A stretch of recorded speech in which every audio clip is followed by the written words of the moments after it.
Hi, everyone. It's Stephen North, and I wanted to talk about belief systems. I want to talk about realities. I want to talk about intensification and behaviors. At the moment, for the past few weeks, I've been working with authors and having their their published works, their literary works, their music, and everything else like this removed under the Digital Millennium Copyright Act for violation of intellectual property. But what has occurred, apart from the abuse, the harassment, and publishing of personal information all over the internet, because I'm doing my job, is shocking, absolute shocking. And these people, these channel owners that are being caught out for countless numbers of copyright theft are fiercely trying to fight their justification for stealing someone's work. I decided to do a bit of exploration in the psychology and to see if they actually understand what copyright is. I said, would you replicate the works of Dan Brown? Would you replicate the works of Tom Clancy? Would you replicate the work of Stan Lee and any other author of books? The answer was no. That's wrong. Everyone knows that doing that is wrong. I asked them if they would steal a car, and they said no, that's wrong. But for some strange reason, stealing work from an author that publishes in the realm of spirituality, metaphysical, and philosophy is acceptable. Like, it's really acceptable to this whole spiritual community. I'd say that even religion is nothing like nothing as bad as this. I mean, you can read in case law of copyright against church versus church for copyrights for translating Bibles that they don't own and distributing content that they don't own the rights to. There is no difference between Dan Brown and a religious document that's recently been published. They're all awarded the same protections, the same rights to intellectual property and everything else like this. There is no difference. If I write a book and then straight away I'm protected. If I write a poem, that literary work is protected under copyright. If I take a photo, that photo is protected under copyright law. And what's happening, and what's really interesting is that you've got these big companies, publishing companies like Hay House, you've got Blue Angel Publishing, you've got a lot of these publishing companies that are having to compete with backyard publishers, such as these channel owners, that are taking content from these authors and making money off of it, like horrifically making money off it. Some of the money that they're making, like 30,000 views on a video, something like 18, so it's like 18 cents per advert that's displayed. They're monetizing content. One actual channel owner makes $400,000 a year in just content on YouTube. And that's all he does. He talks about business. 400,000 his income just by doing YouTube videos. And it's kind of a very interesting thing. So, but the belief systems that are coming from this spiritual community, like this channel from Brazil, who's been struck 9 times, you only need to have 3 counts of copyright infringements within 90 days to be deleted. This person had 9, and because I actually did them as groups of claims. So when the channel was reported for copyright theft, they started being polite about it. Oh, we are so sorry, we won't do this again and everything. Like, well, if that's okay, then that's fine. You don't do it again, but the strikes are staying because the moment I reverse the strike, the content reappears. It doesn't get deleted. If I remove a strike, the content will reappear and nothing can be done about it. The content stays because they have proven in a retraction of strikes that they had a license or a publishing agreement and that the content was removed by accident.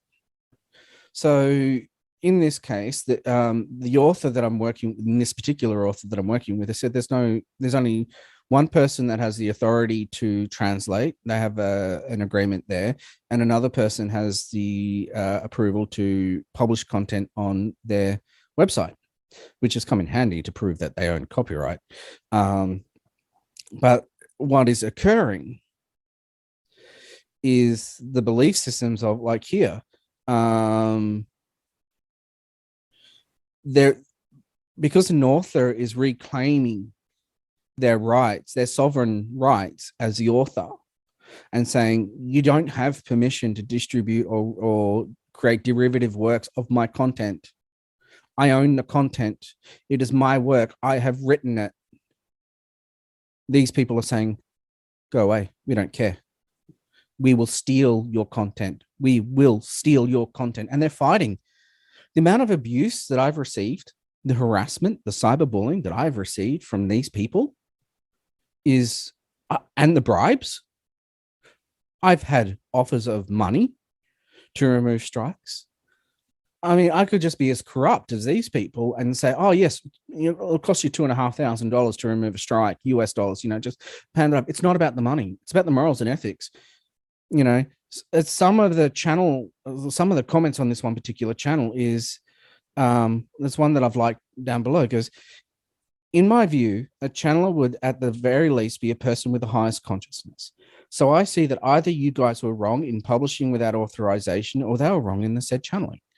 When it's from God, don't go through that. Open another channel and get it right. Okay. So then, now these channel owners are saying that they're being punished. They're acting as if they're in sub stories and all this sort of stuff, but they don't have the right to distribute the content. Another one just said, posted 10 hours ago. I just saw a post by this Stephen on Instagram, and from what he says, what's happening is that the reported channels used his or someone else's channel's content and did the translation. If that is the case, one cannot do this effectively without the original author's consent. Hence the mention of copyright. If it is not someone from the channel that is channeling it, you must ask the channel's permission to spread the message.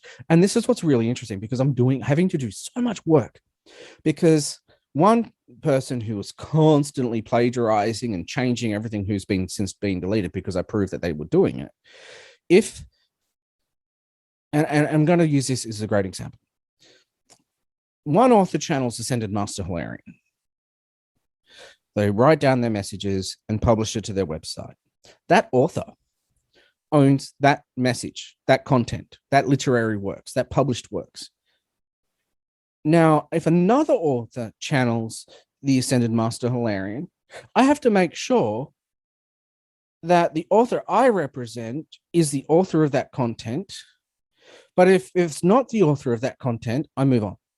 There's been some cases where I've actually went, I don't really know I can justify this claim, because what they've done is they've removed the names, they've branded everything and all this sort of stuff. Like, I don't like some authors, some channels have been very respectful, but they still published the content without authorization or approvals. So you've got these different sorts of things happening. But then just the abuse, the absolute abuse. Someone's here is going, my Instagram and YouTube channel too. It's the second time in 3 months, and there are 1,000 Instagram lives taken away due to a complaint because the background music. However, I always quoted the musician and the lyrics. But what this person is saying is that they're attributing the musician, and the musician has to go, oh yeah, sorry, I accept that. But that's unacceptable, because they don't own the content to publish it.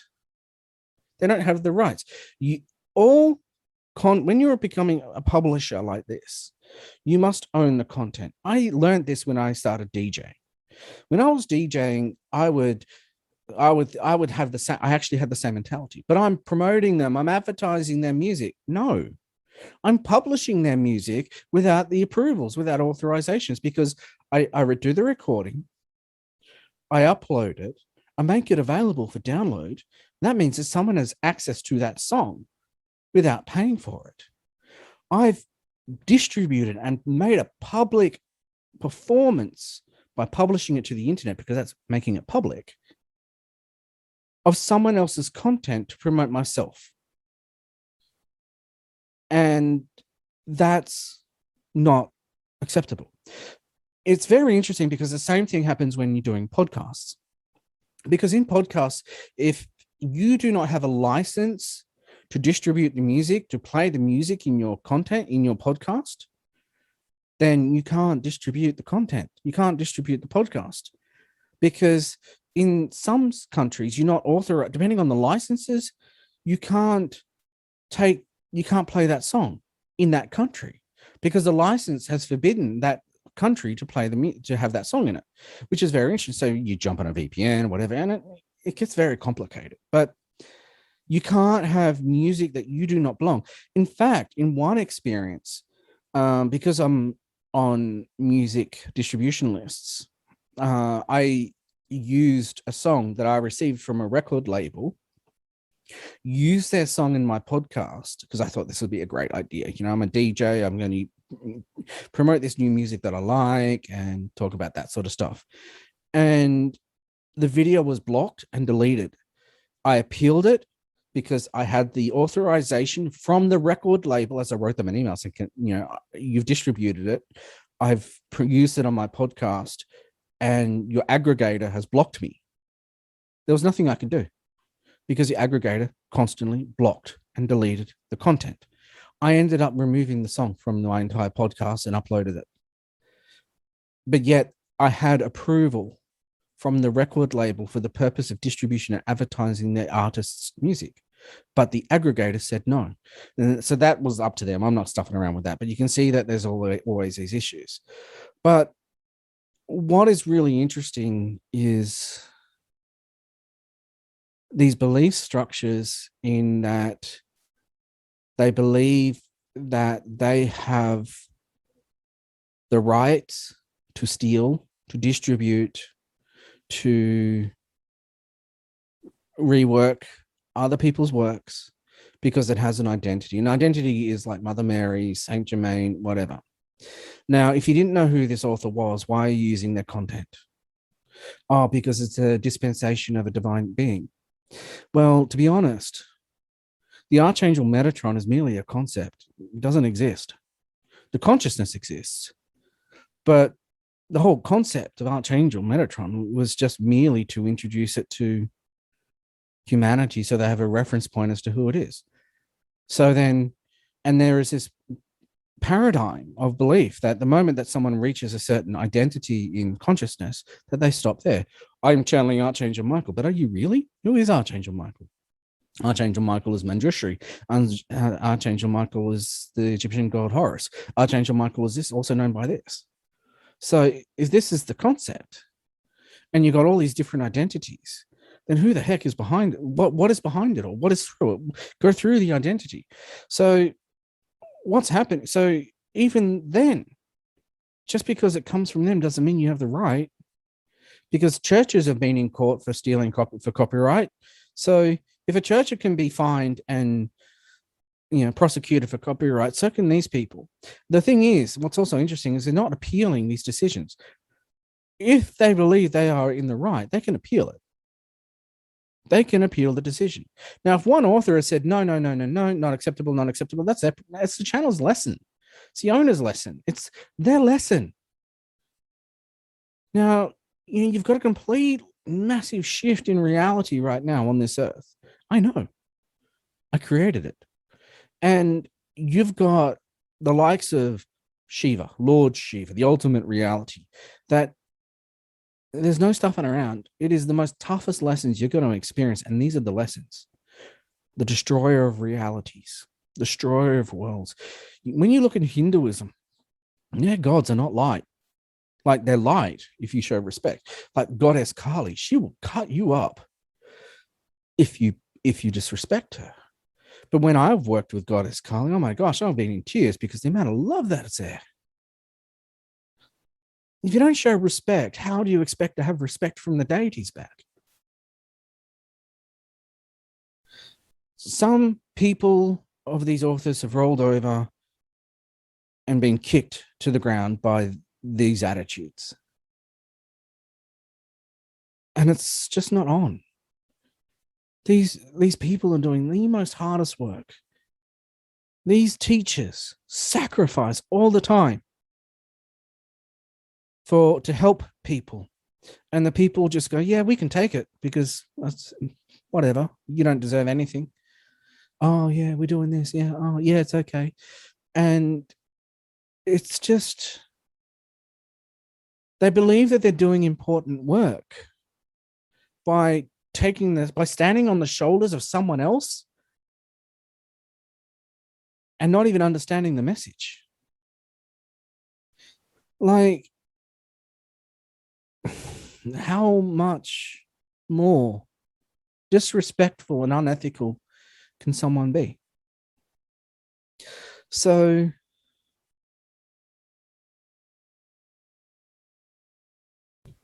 what else can you say? I mean, I've been abused, I've been harassed. As I said, there's cyberbullying going on. Some people have made the effort to understand, like, we know this person's perspective, but what's this other person's perspective? One channel that's being deleted on the 1st of September is constantly saying that that they've come back, they're trying to engage in a publishing contract, but the author has said, nah, we can't trust you. We can't, we don't, I don't trust you at all. In fact, the message, and I will repeat the message that I received from the author, and it says, no, it was never about the money. It was about the total disrespect for me as a scribe/channel and as a person. This person is banking on the fact that I will be corrupt, that I will corrupt myself by being placated, the big word, with the money, as in roll over and accept it because I'm being offered money. I owe her nothing and want to be done with this individual. I did not encourage any of this behavior. Let her take the issue with the one who gave the permission. They had no right to give the permission in the first place. If she will never forgive me, then she will have to live yet another lifetime on some planet and work it out for herself. I'm done with karma, especially someone else's. It was actually very interesting because I had a discussion with the master about this, and they're saying, Steve, you're doing the role of the guardian. You're stepping into that energy. You're stepping into the energy of the Archangel Michael to be the guardian for this author. And I don't mind it. It's just seeing these behaviors that is disgusting. It's upsetting. It's heartbreaking to see that humanity, which has the most incredible potential, just fail. And yet they believe that they are righteousness. They believe that they are entitled. They believe that they are enlightened, that they are awakened, that they are the light, yet the behavior of what is being reflected is not of the light. Harassment, cyberbullying, it's really just abuse. But according to them, it's okay because they're the light. Yet they have no idea what I represent. I channel the goddess of purity and love. Amy is everything to me. I've been working with the archangels long before this planet created. In fact, it was my light that brings people into alignment with the creative source for consciousness. And guess what?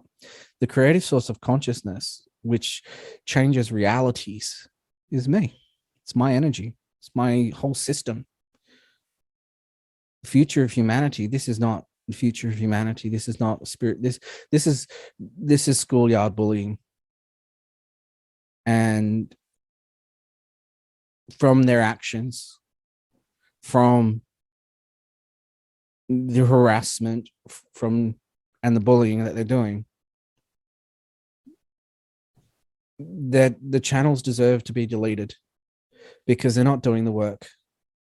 They're not promoting enlightenment, with these behaviors, and they're sucking people into these belief structures, into these augmented belief structures that it's okay to disrespect people.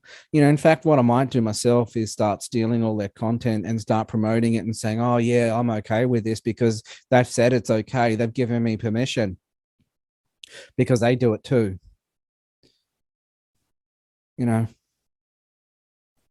When is it okay to abuse people? When it is okay to take the rights away from people? When is it okay to say you're not entitled to your rights because we say that you're not allowed? We don't want you to have rights. We demand that you continue to give us messages. We demand that you continue channeling the voices of gods.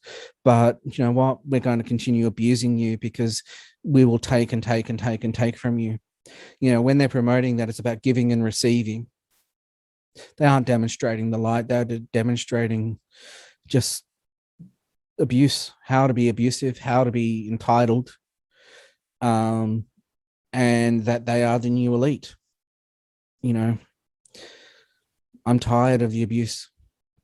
So anyway, I thought I'd do this video because it's a big issue because of how much damage these people are doing. They're sucking people into belief systems that aren't true. And we wonder why the earth is in such a polarity, in such duality, because one says it's okay to take, the other one that has been exploited and abused is saying, I've had enough of this. And when someone steps up and says, no more, and then these people cop the punishment of their actions, and are not accepting the responsibility for their actions, and that's on them. They've signed a contract with YouTube saying that they own the content. They signed a contract with YouTube that they have licenses for content. They don't. They can't prove it. If they can prove that they've got a license, okay, you made a mistake. I've done it before. You've done it before. We've all made mistakes, and they can't. Actually, they're also going against the terms and conditions because they've created a second channel and I can see it and I've got a bookmark. So if they start publishing content that's not licensed to them, I'll just strike it down again. Simple. All right. This is Stephen North. Thank you very much. We'll leave it there. Ciao for now.